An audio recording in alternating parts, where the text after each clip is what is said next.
اور ان کی ہم سبقی کا بھی مجھے اللہ نے شرف عطا فرمایا. اور اس سے بھی آگے بڑھ کر اللہ تبارک و تعالی کی طرف سے یہ خاص ہی کرم ہوا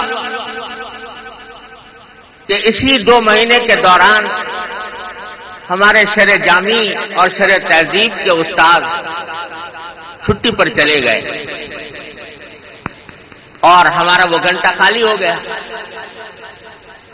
تو ہم لوگ حضرت بانی جامعہ اشرفیہ حضرت مولانا مفتی محمد حسن صاحب قدس اللہ تعالیٰ سرہ، اللہ تعالیٰ ان کو کروٹ کروٹ جنت عطا فرمائے، ان کے درجات بلند فرمائے، ان کی خدمت میں حاضر ہوئے اور جا کر عرض کیا کہ حضرت ہمارے یہ 2 گھنٹے خالی ہو گئے ہیں، ان کا کوئی انتظام فرما دیجیے.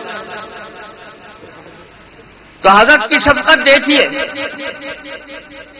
کہ اس زمانے میں حضرت پاؤں سے معذور بھی تھے اور ذوف اور علالت کا بھی سلسلہ تھا اور دور حدیث کا بھی سبق نہیں پڑھاتے تھے کہ جا کے شرع جامی اور شرع تہذیب.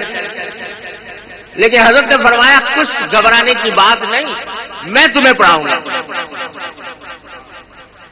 چنانچہ شرع جامی اور شرع تہذیب کا جو حصہ استاد چھوڑ کر گئے تھے، حضرت والا نے اپنی خاصی شفقت کے ساتھ ہماری اس جماعت کو پڑھانا شروع کیا. اور شرع جامی اور شرع تہذیب جو شاید کسی نے بھی حضرت مفتی صاحب سے اس جامعہ میں نہ پڑھی ہو، اللہ تبارک و تعالیٰ نے ہمیں ان سے وہ پڑھنے کی سعادت عطا فرمائی. تو اس طرح اس جامعے کی طالب علمی کا شرف کسی نہ کسی درجے میں مجھے بھی حاصل ہے. اللہ تبارک و تعالیٰ اس کو ہمیشہ قائم و دائم رکھے، اس کے فیض کو جاری اور ساری فرمائے اور دنیا کی آخری حدود تک اس کے فیض پھیلائے. میں در حقیقت آج اس عظیم اجتماع میں محض شرکت کی سعادت کے لیے حاضر ہوا تھا. نیت یہ تھی کہ اتنے بڑے اجتماع میں جہاں اطراف و اکناف سے علماء کرام تشریف فرما ہیں، وہاں چند لمحات کی شرکت بھی ایک عظیم سعادت ہے. لیکن مجھ سے فرمایا گیا کہ کچھ گزارشات بھی آپ حضرات کی خدمت میں عرض کروں. الحمدللہ اسی نشست میں ملک کے مایہ ناز علماء کرام اور مشائخ تشریف فرما ہیں اور ان کے کلمات بھی آپ انشاءاللہ سماعت فرمائیں گے.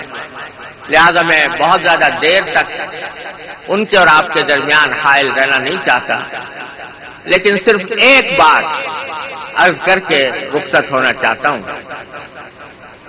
وہ بات یہ کہ آپ دیکھتے ہوں گے، جیسا کہ مجھ سے پہلے ابھی قاری منصور صاحب فرما رہے تھے، کہ اللہ تبارک و تعالی نے دارالعلوم دیوبند کو ایک ایسا سرچشمہ بنایا کہ وہاں سے نکلنے والی نہریں، وہاں سے نکلنے والا فیض 4 ڈانگے عالم میں پھیلا ہوا ہے. میں بھی دنیا کے مختلف خطوں میں جاتا رہتا ہوں اور اگر یہ کہوں تو مبالغہ نہیں ہوگا کہ دنیا کا اکثر حصہ اللہ نے دکھایا ہے، لیکن کوئی چپا دنیا کا ایسا نہیں ہے جہاں میں گیا اور وہاں دارالعلوم دیوبند کا کوئی نہ کوئی فیض بالواسطہ یا بلا واسطہ آنکھوں سے نظر نہ آیا. ہر جگہ اللہ تبارک و تعالیٰ نے اس کا فیض پھیلایا ہوا ہے. اور جیسا میں نے شروع میں عرض کیا تھا، اللہ تعالیٰ کسی کو منتخب فرما لیتے ہیں اپنے دین کا کلمہ پھیلانے کے لیے. ایسا معلوم ہوتا ہے کہ اس آخری دور میں اللہ تبارک و تعالیٰ نے دارالعلوم دیوبند کو اس کام کے لیے منتخب فرمایا. سوال یہ ہے کہ عالم اسلام میں درسگاہیں تو بے شمار ہیں. جامع ازہر ساری دنیا میں مشہور ہے. جامع زیتونہ، تیونس کی جامع زیتونہ، پورے عالم اسلام میں اس کی علم اور تحقیق کے گن گائے جاتے ہیں.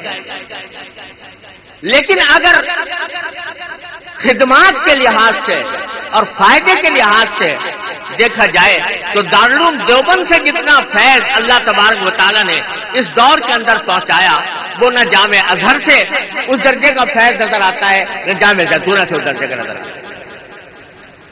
اس کی وجہ کیا ہے؟ میرے والد ماجد حضرت مولانا مفتی محمد شفیع صاحب قدس اللہ تعالیٰ سرہ، اللہ تعالیٰ ان کے درجات بلند فرمائے، وہ فرمایا کرتے تھے کہ الحمدللہ میں نے دنیا بھر کے بڑے بڑے علماء اور محققین کو دیکھا ہے، ایسے تحقیق کے شناور دیکھے ہیں جن کی تصانیف کو آپ دیکھیں تو دنگ رہ جائیں، جن کی تقریریں آپ سنیں تو وہ آتش نوائی اور شعلہ بیانی میں اپنی مثال آپ ہیں۔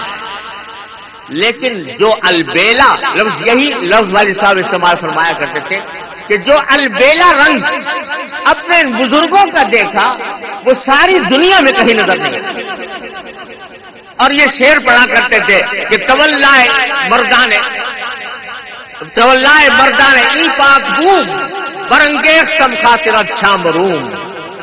اللہ تعالیٰ نے جب سے ان البیلی اداؤں کے ان علماء کی زیارت کرائی، اس کے بعد سے بڑے بڑے محققین آنکھوں میں جچتے نہیں۔ اور اس کی وجہ کیا؟ تو میرے والد ماجد قدس اللہ تعالیٰ سرہ فرمایا کرتے تھے کہ اس لیے کہ ان میں سے ہر ایک ایسا تھا کہ علم و تحقیق کا آفتاب و مہتاب، لیکن سب کچھ ہونے کے باوجود کچھ نہیں تھا، اپنے آپ کو تواضع میں، اخلاص میں اپنے آپ کو بٹایا ہوا تھا۔ اور فرمایا کرتے تھے کہ اللہ تبارک و تعالیٰ نے اس آیت کریمہ میں کہ انما یخشی اللہ من عبادہ العلماء، علم کی نشانی یہ بتائی ہے کہ اگر دلوں میں خشیت ہے، اللہ کا خوف ہے، تب تو وہ علم ہے، اور اگر خدا نہ کرے خشیت نہیں تو وہ علم نہیں، علم کا دھوکہ ہے۔ خشیت اللہ را نشان علم داں، آیت یخشی اللہ در قرآن بخان۔ تو یہ خشیت، یہ جو ان بزرگوں کے اندر دیکھی، ان کی ادا ادا میں جس کا مشاہدہ ہوا، وہ دنیا میں کہیں اور نظر نہیں آتا۔ آپ کو معلوم ہوگا کہ دارالعلوم دیوبند کی جو تاریخ نکالی گئی تھی فارسی میں، اور وہ تاریخ دارالعلوم دیوبند کے اوپر ایک جگہ پر کندہ بھی تھی، وہ یہ تھی کہ در مدرسہ خانقاہ دیدے، در مدرسہ خانقاہ دیدے، یہ تاریخ ہے دارالعلوم دیوبند، جس میں پورے دارالعلوم دیوبند کے اغراض و مقاصد، اس کا طریقہ کار، اس کے اہداف، اس کا امتیاز اس جملے نے واضح کیا ہے کہ در مدرسہ خانقاہ دیدے۔ یہاں صرف حروف و نقوش نہیں پڑھائے جاتے، بلکہ حروف و نقوش پڑھانے کے ساتھ اتباع سنت کا جذبہ پیدا کیا جاتا ہے، تواضع اور اخلاص پیدا کیا جاتا ہے، جس میں اللہ تبارک و تعالیٰ کا ذکر کی اہمیت دلوں میں راسخ کی جاتی ہے، اس واسطے کہ یہ مدرسہ ہی نہیں، یہ مدرسے کے اندر خانقاہ ہے، در مدرسہ خانقاہ دی جائے۔ اور میرے والد ماجد، میرے دادا حضرت مولانا محمد یاسین صاحب قدس اللہ تعالیٰ سرہ، جو دارالعلوم کے ہم عمر تھے، جس سال دارالعلوم دیوبند قائم ہوا اسی سال ان کی پیدائش ہوئی، اور ساری زندگی دارالعلوم دیوبند میں تدریس کی خدمات انجام دی۔ اور حضرت حکیم الامت مولانا اشرف علی صاحب تھانوی رحمۃ اللہ علیہ کے ہم سبق تھے۔ وہ فرمایا کرتے تھے کہ میں نے دارالعلوم دیوبند کا وہ زمانہ پایا ہے جب اس کے شیخ الحدیث سے لے کر ایک ادنا چپراسی تک ہر شخص صاحب نسبت ولی اللہ تھا۔ مدرسے کا دربان یا چپراسی چوکیداری کر رہا ہے اور اس کے دل سے اللہ تبارک و تعالیٰ کا ذکر جاری ہے۔